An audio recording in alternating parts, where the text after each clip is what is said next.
सफर में मुश्किलें आए तो हिम्मत और बढ़ती है। सफर में मुश्किलें आए तो हिम्मत और बढ़ती है। अगर कोई रास्ता रोके तो ज़रूरतें और बढ़ती हैं। अगर कोई रास्ता रोके तो ज़रूरतें और बढ़ती है। अगर बिकने पर आ जाओ मेरे दोस्त, अगर बिकने पर आ जाओ तो कीमत और घट जाती है। अक्सर ना बिकने का इरादा हो तो कीमत और बढ़ जाती है। तो बिल्कुल प्यारे दोस्तों, नमस्कार, राधे राधे, जय श्री कृष्णा।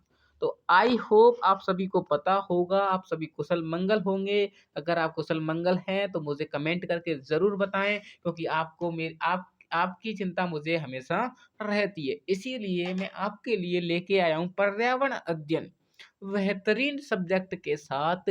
आपके जितने भी प्रीवियस ईयर के क्वेश्चन पेपर हैं, मैं आपको सॉल्व कराने वाला हूँ। बिल्कुल सिंपल तरीके से एक क्वेश्चन पे हम विश्लेषण करेंगे, फिर उसकी व्याख्या करेंगे, तो धीरे धीरे करके आपके एग्जाम तक आपको इतने नंबर दिला देंगे कि आपकी जब तक सर्टिफिकेट आएगा ना, तो ईबीएस में जो लास्ट में सेक्शन होता है उसमें 30 ऑफ 30 हो सकता है। बिल्कुल, अगर आप इनको सॉल्व कर लेते हो मेरे प्यारे बच्चों, तो आई होप आप इन सभी क्वेश्चनों को अपने जहन में बिठा लेते हो। तो मैं बोलता हूँ आपका क्वेश्चन बाहर नहीं जाएगा, और आपको ये भी पता चल जाएगा, और आपको पढ़ने का मकसद ही पता चल जाएगा कि आपको कितना याद हो रहा है, कितनी तैयारी कर ली है। और जो नए बच्चे हैं जो अभी फर्स्ट टाइम एग्जाम दोगे, तो उनके लिए तो ये क्लासें रामबाण साबित होने वाली हैं। और जो बेहतरीन तैयारी पहले कर चुके हैं, तो उनको जांच करने के लिए ये क्लासें होने वाली हैं।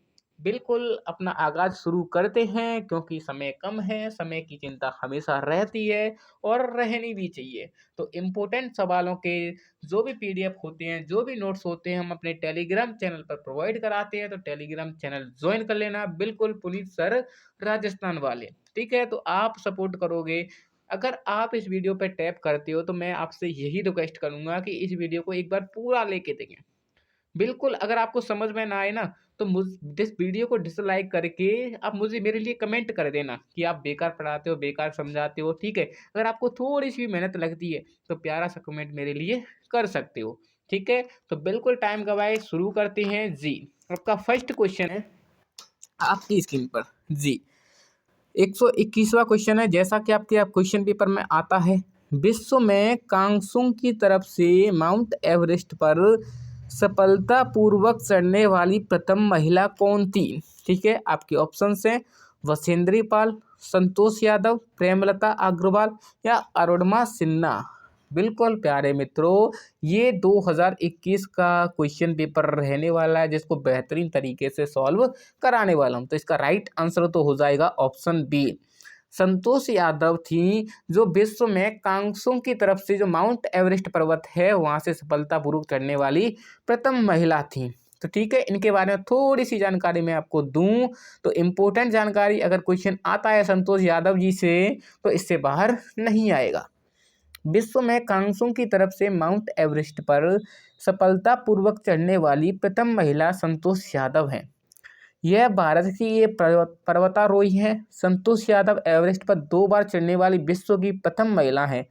भारत की नहीं मेरे दोस्त, विश्व की प्रथम महिला हैं, जिनका जन्म 1969 में हरियाणा के रेवाड़ी जिले में हुआ था, जो कि 1992-93 में क्रमशः 2 बार माउंट एवरेस्ट पर फतेह कर चुकी हैं। माउंट एवरेस्ट पर चढ़ने वाली प्रथम भारतीय महिला वसेंद्री पाल है, तो इनको भी भूल मत जाना। माउंट एवरेस्ट पर चढ़ने वाली प्रथम भारतीय महिला कौन है? वसेंद्री पाल। ठीक है, तो इम्पोर्टेंट है, याद रख ही लेना। ठीक है, तो आई होप आप इसे इसका स्क्रीनशॉट लेना चाहें तो स्क्रीनशॉट ले सकते हैं, इससे बाहर आपका क्वेश्चन नहीं जाने वाला। 122वें क्वेश्चन का राइट आंसर बताइए। अंतर्राष्ट्रीय जैव विविधता दिवस किस दिन मनाया जाता है? आपके ऑप्शन है 21 मई, 23 मई, 22 मई या 24 मई। बिल्कुल, जैव विविधता दिवस किस दिन मनाया जाता है? तो इसका राइट आंसर हो जाएगा ऑप्शन सी, 22 मई। ठीक है, आपको मुझे कमेंट करके बताना है कि पृथ्वी दिवस कब मनाया जाता है। पृथ्वी दिवस कब मनाया जाता है? ठीक है, बिल्कुल। थोड़ी सी जानकारी लें हम जैव विविधता दिवस की, तो आपको बस इतना ही याद रखना है, अंतर्राष्ट्रीय जैव विविधता दिवस 22 मई को मनाया जाता है, जो कि 1993 से लागू है। ठीक है, आई होप आप इसे अच्छे से समझ गए होंगे। बिल्कुल। अरे अरे, आंसर आपको दिख गया है, लेकिन चीटिंग आपको नहीं करनी है, ठीक है। सर पे आपको भरोसा रखना है और आपको इन क्वेश्चनों का खुद से आंसर देना है और कमेंट करके ज़रूर बताना है। रेडियो प्रशासन की शुरुआत भारत में कब की गई थी? आप सभी ने देख लिया है, 1927, ठीक है जी। थोड़ा सा आप देख सकते हैं, 1927, बिल्कुल इतना ही आपसे पूछा जाएगा, ठीक है। 124वें क्वेश्चन में बताइए क्या होगा इसका राइट आंसर। आपका सिंपल सा क्वेश्चन है, ऐसा क्वेश्चन आपके एग्जाम में जरूर मिलेगा। विटामिन ए की कमी से कौन सा रोग होता है? स्कर्वी, रतौंधी, रिकेट्स या बेरी बेरी। बिल्कुल 124 में दोस्तों जो भी ऑप्शन भी बता रहे हैं उनका राइट आंसर हो जाएगा। रतौंधी रोग है वो विटामिन ए के कारण होता है। मैं आपसे क्वेश्चन पूछता हूँ कि विटामिन के कारण कौन सा रोग होता है? विटामिन के कारण कौन सा रोग होता है? मुझे कमेंट करके बता देना दोनों सवालों के जवाब। बिल्कुल अगर आपने थोड़ी सी भी अच्छी मेहनत की होगी तो आपको पता होगा। और आपको बता ही दूँ, थोड़ी सी जानकारी मैं आपको दे ही दूँ, तो विटामिन ए की कमी से रतौंधी रोग होता है, ठीक है। विटामिन ए का रासायनिक नाम रेटिनोल होता है। विटामिन ए के स्रोत गाजर, दूध, अंडा, पनीर, मछली, यकृत का तेल होता है, ठीक है। बिल्कुल आप समझ गए होंगे। विटामिन सी की बात करें मेरे प्यारे मित्र, तो इसका रासायनिक नाम एस्कॉर्बिक एसिड होता है। इसकी कमी से स्कर्वी एवं मसूड़ों का फूलना जैसे रोग होते हैं। विटामिन बी की बात करें प्यारे मित्र, तो इसका रासायनिक नाम थायमन होता है। इसकी कमी से वेरी वेरी रोग होता है। इसकी डी की बात करें तो इसका रासायनिक नाम कैल्सीफेरॉल होता है और इसकी कमी से होने वाला रोग सूखा रोग है। तो इम्पोर्टेंट है, आप स्क्रीनशॉट ले सकते हैं, ठीक है। अगर क्वेश्चन आएगा आपका तो यहीं से आ जाएगा, लेकिन वो क्वेश्चन का आप कमेंट में ज़रूर देना। सौर परिवार का सबसे बड़ा ग्रह कौन सा है? बताओ प्यारे मित्रों, सौर परिवार का सबसे बड़ा ग्रह कौन सा है? बिल्कुल जो भी ऑप्शन है बता रहे हैं उनका राइट आंसर हो जाएगा बृहस्पति। दोस्तों सौर परिवार का सबसे बड़ा ग्रह। तो छोटा कौन है मुझे कमेंट करके ज़रूर बताना। छोटा कौन है मुझे कमेंट करके ज़रूर बताना, ठीक है। 3 क्वेश्चन आपके लिए हो गए हैं, 1 2 3 करके आप लिख सकते हो। सौर परिवार का सबसे बड़ा ग्रह जो मुख्य रूपों से गैसों का पिरामिड है।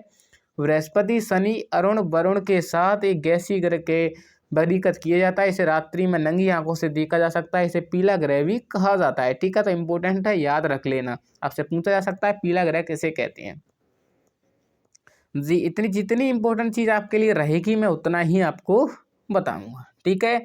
126 विशिष्ट से सामान्य का सिद्धांत निम्न में से किस में उपयोग होता है? आगमन विधि में, संश्लेषण में, स्वतः शोध विधि में या विश्लेषण विधि में?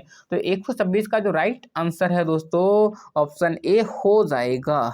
तो आगमन विधि है दोस्तों विशिष्ट से सामान्य की ओर चलती है और जो निगमन विधि है वो सामान्य से विशिष्ट की ओर चलती है, ठीक है। तो इम्पोर्टेंट चीज़ें आपको याद रख लेनी है, ठीक है जी।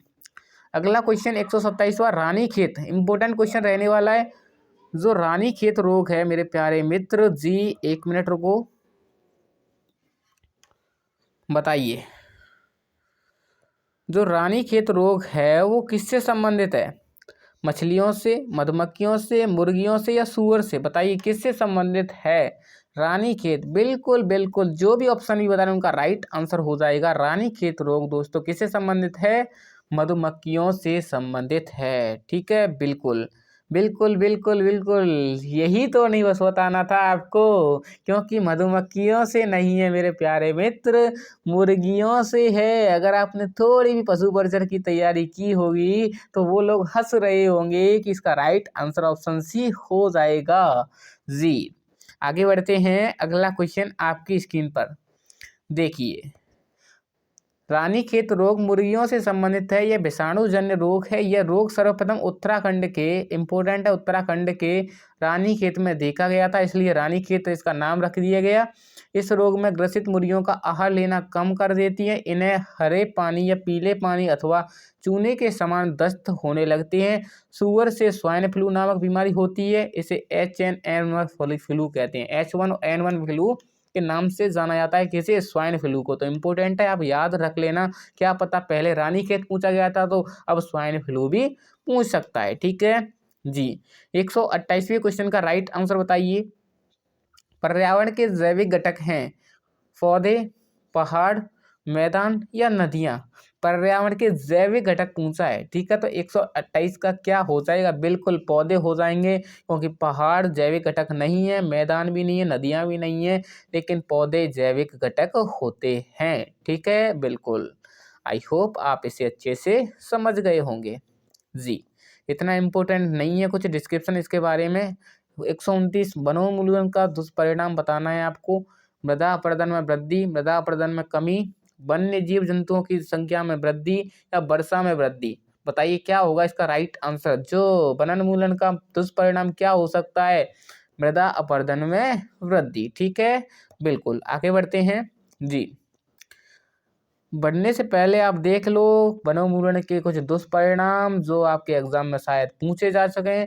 पृथ्वी पर ताप और प्रदूषण में वृद्धि हो जाती है, वर्षा में कमी होती है, भूमजल स्तर गिरने लग जाता है, बाढ़ व अकाल जैसे प्राकृतिक आपदाओं में वृद्धि हो जाती है। जब तो बोलते हैं वनों को काटो मत, वन लगाओ, ठीक है। तो नहीं तो ये समस्याएं, सारी समस्याएं आपके लिए खड़ी हो जाएंगी, ठीक है। तो इम्पोर्टेंट आप स्क्रीनशॉट ले सकते हैं। 130वां क्वेश्चन रहने वाला है जी। अफीम किससे संबंधित होती है, पेपावेरम सैनिफेरम, एलोवेरा, सिनकोना या सेंटेला एशिएटिका। 130 का राइट आंसर बताइए। बिल्कुल जो भी ऑप्शन है बताना उनका राइट आंसर हो जाएगा। तो अफीम है दोस्तों, उसका वैज्ञानिक नाम होता है पेपावेरा सेमनीफेरम, ठीक है, बिल्कुल इसका राइट आंसर ऑप्शन ए हो जाएगा। आई होप आप इसे अच्छे से समझ रहे होंगे, ठीक है। 131 क्वेश्चन का राइट आंसर बताइए। स्वच्छ भारत मिशन जो शुरू किया गया था वो कब किया गया था, 2 अक्टूबर 2013 से, 2 अक्टूबर 2014 से, 2 अक्टूबर 2015 से या 15 अगस्त 2014 से। बताइए। तो 131 का दोस्तों राइट आंसर हो जाएगा ऑप्शन बी।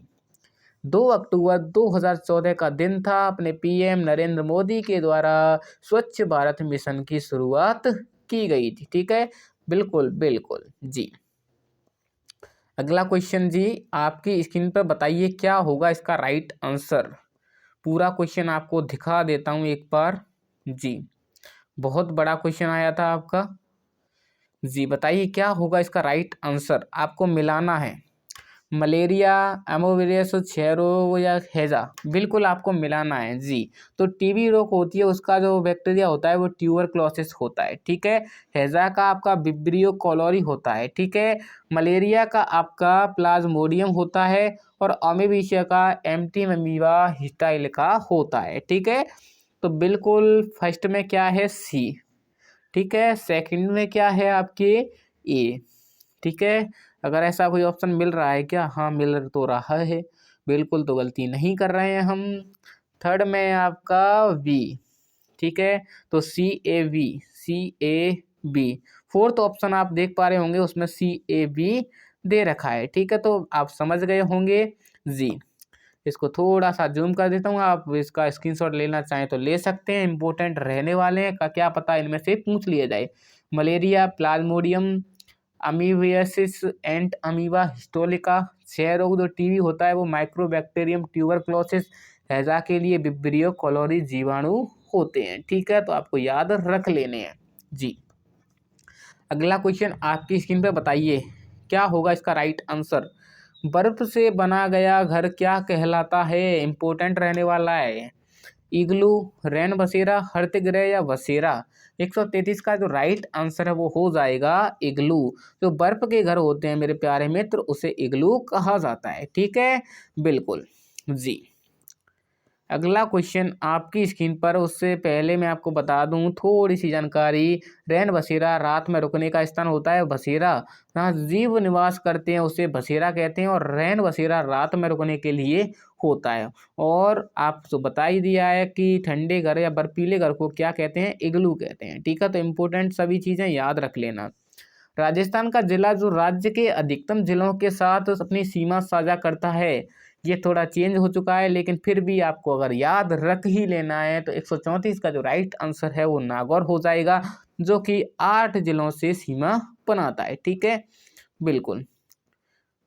सॉरी, 8 जिलों से तो पाली बनाता है, कौन बनाता है, पाली बनाता है, ठीक है। तो आप इसमें करेक्शन कर सकते हैं, 8 जिलों से पाली बनाता है, 7 जिलों से नागौर बनाता है। लेकिन अभी कोई पता नहीं है कितने जिलों से मिलेगी, जब नई जीके आएगी तो फिर आपको बता देंगे। ठीक है, 135वें क्वेश्चन का राइट आंसर बताइए।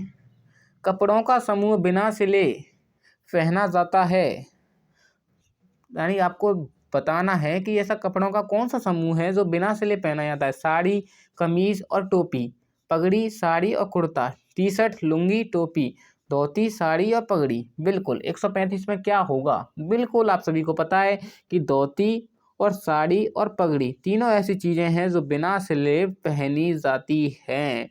ठीक है, तो जो भी ऑप्शन डी बता रहे हैं उनका राइट आंसर हो जाएगा। ये क्वेश्चन तो मुझे शायद लगता है किसी का गलत नहीं होगा। ठीक है, बिल्कुल। 136वें क्वेश्चन का राइट आंसर बताइए। ग्रेगर जॉन मेडल ने शोध कार्य किया था किस पर, ड्रोसोफिला पर, चूहे पर, उद्यान मटर पर, यीस्ट पर। आप सभी को पता होगा, ऐसा हो नहीं सकता कि ग्रेगर जॉन मेडल का क्वेश्चन नहीं आए, बिल्कुल उद्यान मटर पर हो जाएगा। ठीक है, आई होप आप इसे अच्छे से समझ गए होंगे। बिल्कुल आगे बढ़ते हैं जी। 137वां क्वेश्चन, मैं उन्हीं क्वेश्चनों के बारे में डिस्क्रिप्शन बताऊंगा जो इंपॉर्टेंट होंगे। प्रथम भारतीय अंतरिक्ष यात्री कौन थे, कल्पना चावला, सुनीता विलियम्स, राकेश शर्मा या राजा चेरी। बिल्कुल, तो 137वें का राइट आंसर हो जाएगा राकेश शर्मा। राकेश शर्मा दोस्तों भारत के प्रथम अंतरिक्ष यात्री थे। ठीक है, तो आपको याद रख लेना, इंपॉर्टेंट रहने वाला है। ठीक है, इनके बारे में थोड़ी सी जानकारी आपको होनी चाहिए क्योंकि अब नाम तो आ चुका है तो और कुछ भी आ सकता है। प्रथम भारतीय अंतरिक्ष यात्री राकेश शर्मा थे। बिल्कुल, जो विश्व के 138वें अंतरिक्ष यात्री थे, इनका जन्म 13 जनवरी 1949 को हुआ था। पंजाब के पटियाला में हुआ था। इन्होंने 1984 में 8 दिन तक अंतरिक्ष में रहे थे। इंपॉर्टेंट चीज है, 1984 में 8 दिन तक रहे थे। कल्पना चावला अंतरिक्ष में जाने वाली प्रथम भारतीय महिला है। पहले पुरुष पूछा गया था तो महिला भी पूछी जा सकती है। ठीक है, तो प्रथम महिला कौन है, कल्पना चावला है। और सुनीता विलियम्स अमेरिकी अंतरिक्ष एजेंसी नासा के माध्यम से अंतरिक्ष में जाने वाली भारतीय मूल की दूसरी महिला है। ठीक है, प्रथम महिला कौन है, कल्पना चावला, और दूसरी महिला है सुनीता विलियम्स। तो इंपॉर्टेंट चीजें हैं, आपको याद रख लेनी है, स्क्रीनशॉट आप ले सकते हो। बिल्कुल ऐसा मत करना, स्क्रीनशॉट लेते रहें लेकिन आप इसको बार बार ना देखें। ठीक है, निम्न में से राजस्थान के किस दुर्ग को चिड़िया टूक के नाम से जाना जाता है। इंपॉर्टेंट क्वेश्चन है, बार बार पूछा जाता है। रणथंभौर दुर्ग, मेहरानगढ़ दुर्ग, कुंभलगढ़ दुर्ग या सोनारगढ़ दुर्ग। बिल्कुल प्यारे मित्र, जोधपुर इसका राइट आंसर हो जाएगा। मेहरानगढ़ दुर्ग है वो चिड़िया टूक की पहाड़ी पर जोधपुर में बना हुआ है। ठीक है, बिल्कुल इसका राइट आंसर ऑप्शन बी हो जाएगा। अगला क्वेश्चन जी आपकी स्क्रीन पर 139वां, बताइए क्या होगा इसका राइट आंसर। जल दिवस, पृथ्वी दिवस आपसे पूछ लिया, जैव विविधता आपसे पूछ लिया, जल दिवस की बात आती है 22 मई, 22 सितंबर, 2 फरवरी या 22 मार्च। बिल्कुल इसका राइट आंसर ऑप्शन डी हो जाएगा। सिंपल से क्वेश्चन आते हैं, आपको घबराने की कोई जरूरत नहीं है। ठीक है जी, तो आप देख पा रहे होंगे, इन दिवसों को आप याद कर लेना, इंपॉर्टेंट दिवस रहते हैं आपके लिए। विश्व जैव विविधता दिवस 22 मई, विश्व गेंड दिवस 22 सितंबर, आर्द्र भूमि दिवस 2 फरवरी। ठीक है, विश्व जल दिवस 2022 की थीम भूजल है, इसको ये चेंज हो चुकी है, आप देख लेना। ठीक है, ये तीनों आपको याद रखने ही रखने हैं। ठीक है, 140वां क्वेश्चन है आपका जी। निम्न में से कौन सा एंजाइम लार में उपस्थित होता है। आपके ऑप्शन है पेप्सिन, ट्रिप्सिन, लैक्टेस या टाइलिन। बिल्कुल बताइए, लार में कौन सा एंजाइम उपस्थित होता है। तो 140 का जो सो राइट आंसर हो जाएगा टाइलिन। क्या मेरे मित्र, टाइलिन होता है। ठीक है, बिल्कुल आई होप आप इसे अच्छे से समझ गए होंगे जी। थोड़े से एंजाइमों के बारे में बात करें तो जो पेप्सिन है एक एंजाइम है जो पेट के मुख्य कोशिकाओं द्वारा स्रावित होता है। ट्रिप्सिन है वो अग्नाशय की एक एक्सोकर्निक ग्रंथियों द्वारा स्रावित होता है। लैक्टेक्स है वो दूध में पाया जाता है। तो आई होप आप इनको स्क्रीनशॉट लेके या फिर आप नोट कर सकते हो। ठीक है, बिल्कुल जी, इंपॉर्टेंट क्वेश्चन आपके लिए आ चुका है। आप सबसे पहले इस इमेज को देख लीजिए, फिर क्वेश्चन की तरफ चलेंगे जी। आपको ये क्वेश्चन दिख रहा है, आपको बताना है नीचे दिए गए यात्रा संकेत इंगित करता है किसके लिए, चौराहे के लिए, पैदल पथ के लिए, रेलवे क्रॉसिंग के लिए या संकरी पुलिया के लिए। तो आपको पता है रेल की पटरी दिख रही है आपको, और ये क्रॉसिंग है। बिल्कुल कौन सी क्रॉसिंग है, रेलवे क्रॉसिंग है। ठीक है, तो इसका राइट आंसर ऑप्शन सी हो जाएगा। बिल्कुल आगे बढ़ते हैं जी। बताइए 142वें क्वेश्चन का राइट आंसर क्या होगा। राजस्थान के किस देवता को ऊंटों का देवता कहा जाता है। इंपॉर्टेंट क्वेश्चन बनता है आपके लिए। ऊंटों का देवता, ठीक है, गोगा जी, रामदेव जी, पाबू जी या भौसिया जी। बिल्कुल 142 का दोस्तों राइट आंसर हो जाएगा पाबू जी। दो को दोस्तों पाबू जी कोलूमंड जोधपुर के थे, ठीक, कहाँ के थे, कोलूमंड जोधपुर के थे, ठीक है। तो ऑप्शन सी इसका राइट आंसर हो जाएगा, जिन्हें ऊंटों का देवता कहा जाता है। राजस्थान के रेवाड़ी जो हैं, जो ऊंट रखते हैं, वो इनको क्या मानते हैं, अपना पूज्य देवता मानते हैं, ठीक है। इंपॉर्टेंट चीज है, याद रखनी है। भारत में वन्य जीव संरक्षण अधिनियम किस वर्ष लागू किया गया? 1962, 1972, 1982 या 1992? वन्य संरक्षण अधिनियम 1972, ठीक है। ऑप्शन बी इसका राइट आंसर हो जाएगा। बिल्कुल इंपॉर्टेंट चीजें हैं, याद रखनी है, ठीक है। 144वां क्वेश्चन आपकी स्क्रीन पर, बताइए क्या होगा इसका राइट आंसर। जो जातियों की रेड डाटा बुक प्रकाशित करता है वह संगठन है, कौन सा है? ICFRI, WWF या फिर IUCN या फिर UNP? बिल्कुल IUCN है दोस्तों, जो कि जातियों की रेड डाटा बुक में प्रकाशित करता है, ठीक है। तो इम्पोर्टेंट क्वेश्चन रहता है, बिल्कुल आई होप आप इसे अच्छे से समझ गए होंगे। IUCN के बारे में थोड़ी सी बात करूंगा आपके लिए। तो IUCN जातियों की रेड डाटा बुक प्रकाशित करता है। IUCN international union conversation for nature, यानी अंतर्राष्ट्रीय प्रकृति संरक्षण संघ है, इसका मुख्यालय स्विट्जरलैंड में है। कहाँ पर है? स्विट्जरलैंड में है। इसकी स्थापना 5 अक्टूबर 1948 को हुई थी। तो इम्पोर्टेंट रहने वाली स्क्रीनशॉट आप ले सकते हैं, याद रखना है, ये क्वेश्चन बार बार पूछा जाता है। इसमें संकटग्रस्त जातियों में पौधे, पशुओं, जीव जंतुओं को रखा जाता है, ठीक है। WWF की फुल फॉर्म होती है world wide fund for nature, ठीक है, प्रकृति के संरक्षण हेतु।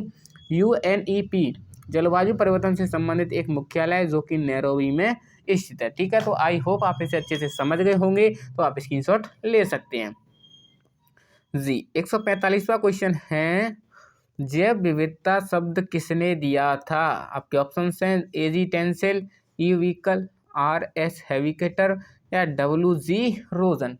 145 का दोस्तों राइट आंसर हो जाएगा WG रोजन, ठीक है। तो आई होप आप इसे अच्छे से याद कर सकते हो जी।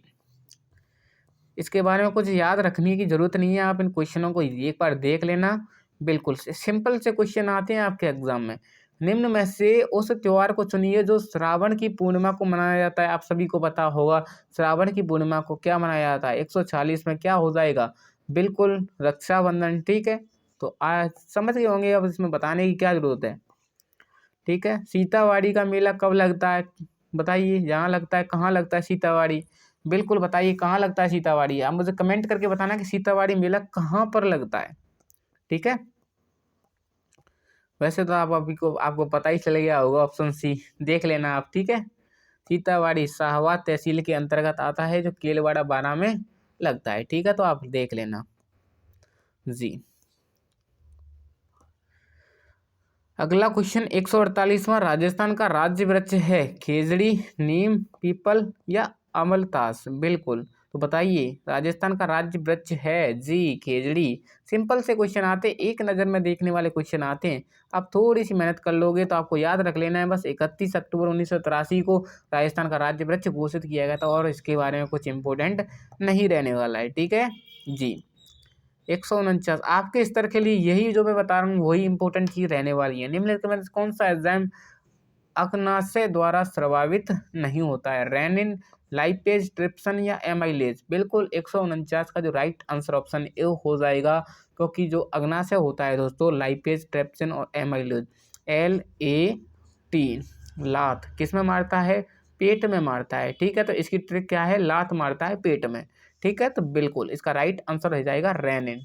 रेनिन कहाँ से स्रावित होता है? मुझे कमेंट, अगर आपको पता है तो मुझे कमेंट करके बता सकते हैं, लेकिन अब मैं आपको बताऊं तो फिर नहीं। लेकिन 150 क्वेश्चन का राइट आंसर आपको दिख गया है। बिल्कुल भारत का राष्ट्रीय जलीय पक्षी गंगे डॉल्फिन होता है, ठीक है। तो बिल्कुल आई होप आपको ये वीडियो सेशन अच्छा लगा होगा। मेरा मकसद यही था कि आपको क्वेश्चन बता दूं। ये सीरीज आपके एग्जाम तक चलने वाली है, तो आप अगर मुझे थोड़ा सा सपोर्ट करते हो, इस वीडियो को शेयर करते हो, तो आपके एग्जाम तक और भी ऐसी वीडियो आपको मिलने वाली।